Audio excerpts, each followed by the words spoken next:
Okay, I'm going to go through changing out some batteries and doing some maintenance on these Game Boy games. Um, Basically, I have everything that I'm going to need laid out right here.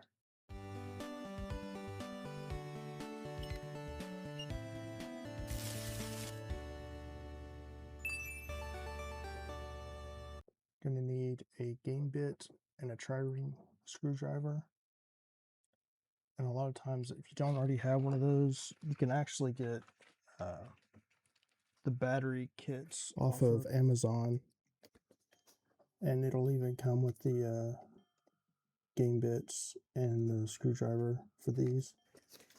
Typically, there's going to be two different battery sizes in these games, CR1616 and CR2025. I believe both of these actually have the CR1616s in them. So some other things you're going to need is solder. I like to get these little pin solder holders. They're pretty easy to use and convenient. Keeps solder from taking up a bunch of space. And then I'm going to use some no clean flux. Again, the pin is just, it's basically a tidy way to keep this stuff. We need some solder wick.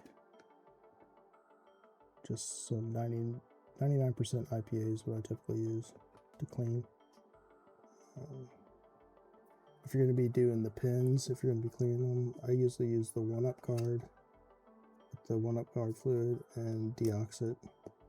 And then if you'll need a multimeter to test the battery to make sure it's good, and of course a soldering iron. I'm using the Fanttik cordless one here, just to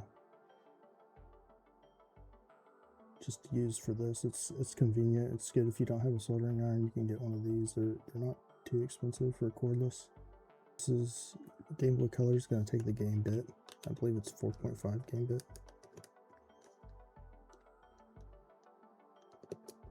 So the battery marking is going to be written on here. This is a CR1616, and this is the positive terminal. This is going to be the negative terminal.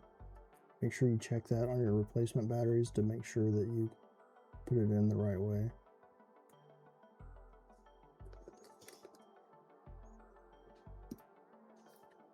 So go ahead and set the heat on my soldering iron for this.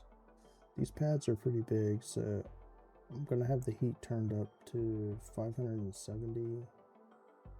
Go ahead and put some flux on here.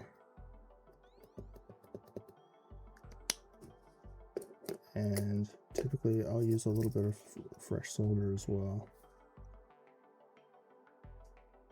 Now I don't want to damage the battery pad, so I'm just going to make sure the solder is melted and gently lift up on this battery here until it pops off. Once it's free, now I can go to the other side. I'm not applying a lot of pressure here. It's just, I kind of just barely pressing on it. So now that that's off, I'm gonna go ahead and add some more flux and clean up the old solder off these pads.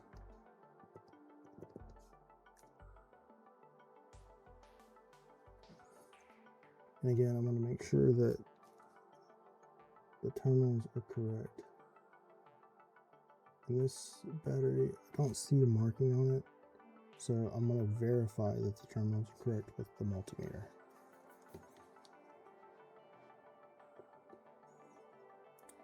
So it's showing positive 3 volts. That means this is the positive tab, the left one, the one on the bottom of the battery, and this is the negative tab, the one that's connected to the top. Like I said, they're not all the same, so you have to verify yourself. I'm just going to add flux.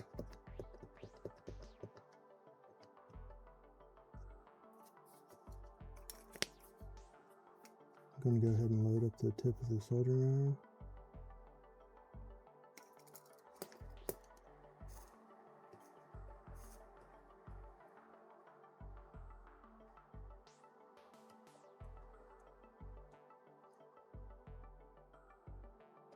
Just trying to get it lined up right.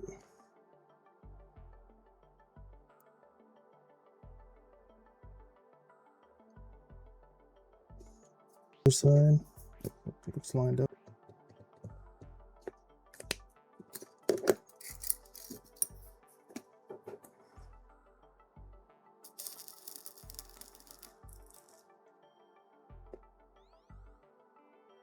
Okay.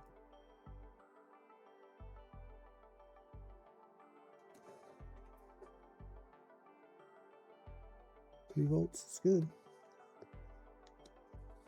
Now I'm going to change out the battery on this Bomberman one. Game Boy Advance games are going to have the tri-wing screw on the back.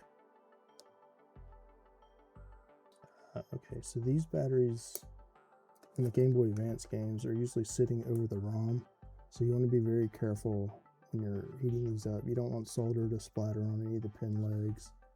You don't want to tear a pad, which I repair a lot of those that get torn pads on them. So I'm going to go ahead and check the battery on this. It's actually good, but I'm going to go ahead and change it out just for this video.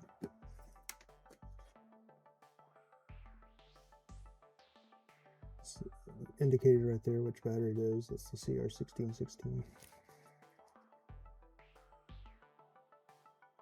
It's very hard to see because it's so small, but there's the positive terminal, and that's the negative terminal is marked.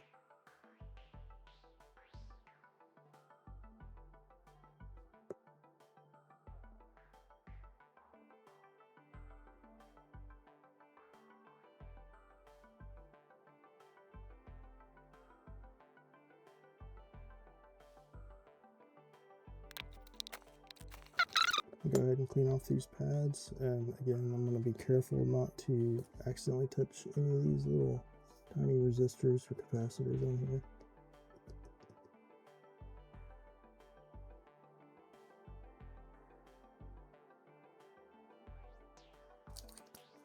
So when you get the batteries to put on these Game Boy Advance games, the problem is they don't make them to where they're going to be the right height on these batteries, and so you don't want it like putting any kind of stress on that pad when you install it. So I typically have to bend these to make them work better on the Game Boy Advance games.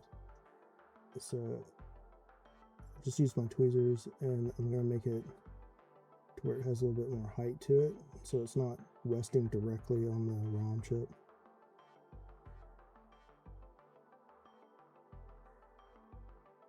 And then on the positive terminal, it needs to be bent down enough so that it clears that chip as well.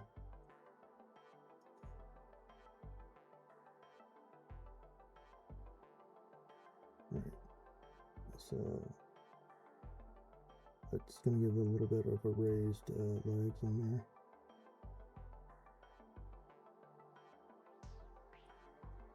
Like I said, I haven't found any tab batteries that are already like this. If you know of some, be sure to comment down below. And I'm going to test the battery to make sure that I have the right terminals. Right, so this one's going to be positive and this one's going to be negative.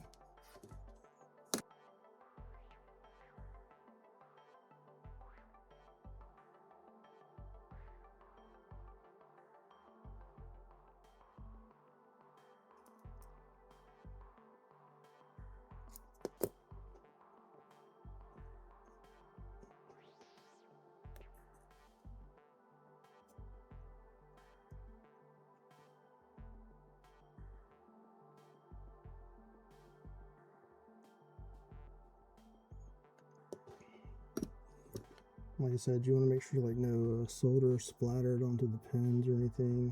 It's going to be really hard to see.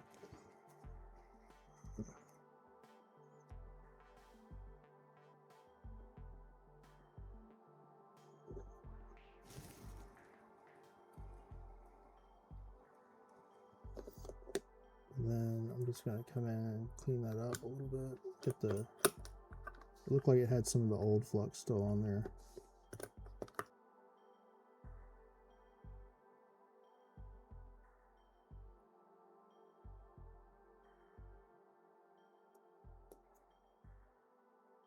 And then, depending on the flux, this no clean flux in the pins is not too bad, but you might want to come in here after doing this and go ahead and clean off these pins, because if any of the flux kind of leaves a residue on there, it won't really make good contact. These one-up cards seem to last a pretty long time, and they work really good for these. And I'm just going to put a tiny bit of deoxit on there.